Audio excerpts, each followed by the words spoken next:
As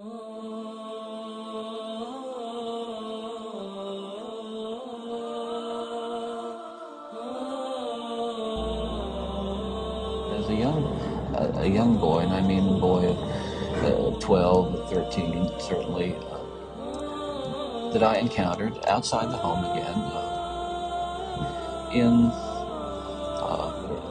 the local grocery store, or the local drugstore, the softcore pornography, what people call softcore. And it happened in stages, gradually. It doesn't necessarily, not to me at least, happen overnight. Once you become addicted to it, and I look at this as a kind of addiction, like other kinds of addiction, I would keep looking for more potent, more explicit, more graphic kinds of material.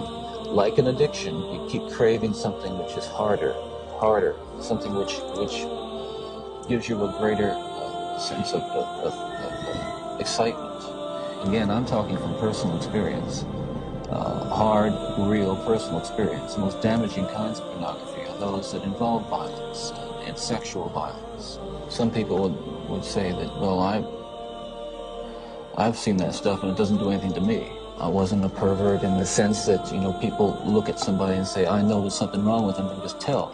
I mean, I was essentially a normal person. I had good friends. I led a normal life, except for this one small but very potent and very destructive segment of it that I kept very secret and very close to myself and didn't let anybody know about it.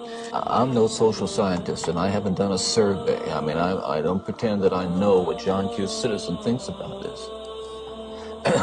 But I've lived in prison for a long time now.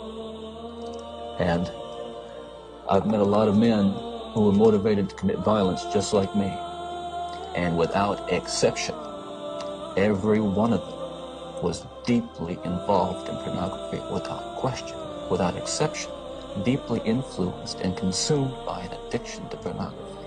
There's no question about it. The FBI's own study on serial homicide shows that the most common interest among serial killers is pornography. And pornography can reach out and snatch a kid out of any house today.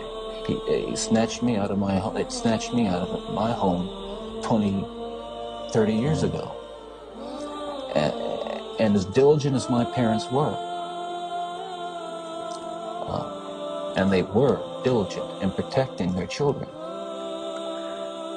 and as good a Christian home as we had, and we had a wonderful Christian home, there is no protection against the kinds of influences that are loose in the society that tolerates. There are kids sitting out there switching the TV dial around and come upon these movies late at night, or I don't know when they're on, but they're on, and any kid can watch them. It's scary when I think what would have happened to me if I had seen. It was scary enough. I mean, that I just ran into stuff outside the home, but to know that children are watching that kind of thing today, or can pick up their phone and dial away for it, or send away for it. And let's come into the present now, because what I'm talking about happened 20, 30 years ago. That is, in my formative stages. And what scares and appalls me, Dr. Dobson, is when I see what's on cable TV. Some of the movies.